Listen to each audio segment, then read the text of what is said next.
Hayotingizdan norozi bo'lishlikka sabab 4 ta bo'lsa, hayotingizdan rozi bo'lishlikka sabab 40 ta. Faqat qarashni bilmaysizda qaysi tomonga. Dunyo ishlarida sizdan ko'ra holi xarobroq odamga qarang. Oxirat ishida sizdan yuqoriroq bo'lgan odamga qarang. Mana sizga baxtning formulasi.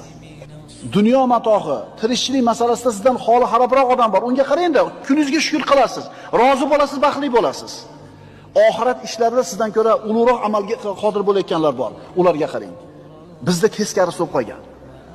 Dunyo ishida bizdan balandga qaraymiz, o'zimizdan boyot badavlat odamlarga, oxirat ishida o'zimizdan xarob odamga qaraymizda, noroziligimiz bilan baxtsiz bo'lib turaveramiz. Maoshing ozmi? Ishsiz yurganlar bor. Uying tormi? Uysiz yurgan, ko'chada qolganlar bor. Bitta oyog'ing sindimi? Ikkala oyog'i ishlamayotganlar bor. Arabada o'tirasan yura olmasdan, komada yotganlar bor. Qaraginda, dunyoda sendan ko'ra holi xarobroq bo'lgan, dunyo matohida holi xarob bo'lganlar bor.